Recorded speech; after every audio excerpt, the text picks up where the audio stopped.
নমস্কার বন্ধুরা, আমার চ্যানেলের আরও একটি নতুন রেসিপিতে আপনাদের সবাইকে স্বাগত।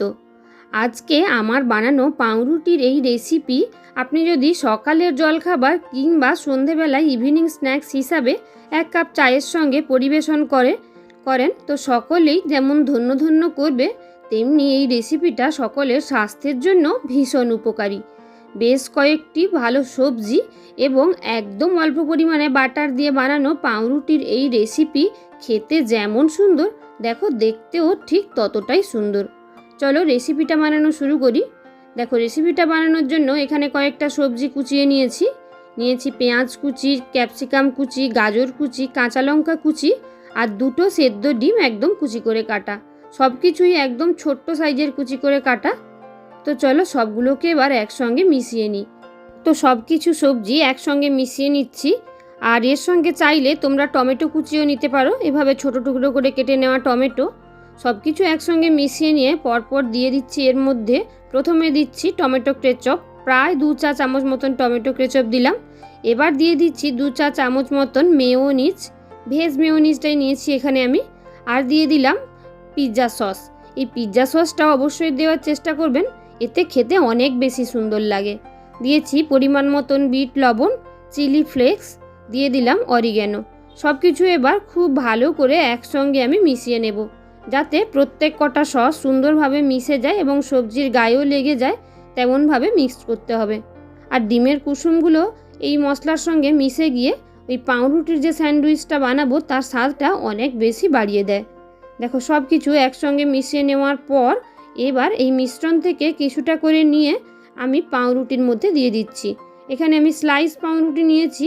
অবশ্যই এই ধরনের রেসিপি বানাতে গেলে স্লাইস পাউরুটি থাকলে ভীষণ ভালো হয়। দেখো স্লাইস পাউরুটির মধ্যে এভাবে আমি মিশ্রণটা ভালো করে চামচের সাহায্যে একটু বেশি করে দিয়ে দিচ্ছি, যাতে খেতে অনেক বেশি সুন্দর লাগে। আর এই যে সসগুলো দেখো, এগুলো পাউরুটির গায়েও আলাদাভাবে মেশানো যায়, তবে যদি প্রত্যেকটা সবজির গায়ে লেগে থাকে খেতে অনেক বেশি সুন্দর লাগে। ওই জন্যই একসঙ্গে সবজির সাথে মিশিয়ে নিয়েছি। পাউরুটির ওপর সবজিগুলো দিয়ে তার উপর আরেকটা পাউরুটি দিয়ে ভালো করে আলতো হাতে সুন্দর করে চেপে দেব, যাতে পাউরুটিগুলো কিছুতেই না পড়ে যায়। এভাবে সব কটা পাউরুটি আমি রেডি করে নিয়েছি। আর এবার দেখো একটা প্যানে দিয়ে দিচ্ছি আমি বাটার, একদমই বেশি না, তোমরা দেখতে পেলে জাস্ট যাকে বলা হয় বাটার ব্রাশ করা। বাটারটা দিয়ে এবার এর উপরেই আমি পাউরুটিগুলোকে বসিয়ে নিচ্ছি। তাওয়াটাতে একসঙ্গে 4টে পাউরুটি দিয়ে নেওয়া যায়। আর পাউরুটিটা দিয়ে গ্যাসের ফ্লেম একদম মিডিয়াম টু লোতে রেখেছি।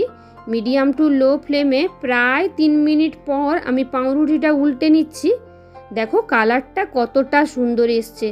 আর তোমরা বাড়িতে বানালেই বুঝতে পারবে যে পাউরুটিটা একদম টোস্ট হয়ে পুরো মুচমুচে হয়ে গেছে।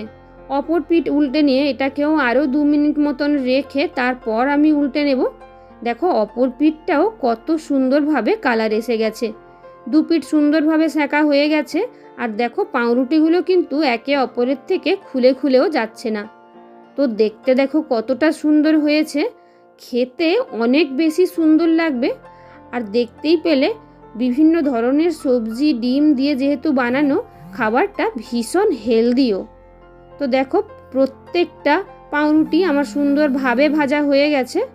এবার এক একটা তুলে নেব আর মাঝখান থেকে কেটে পরিবেশন করব চায়ের সঙ্গে।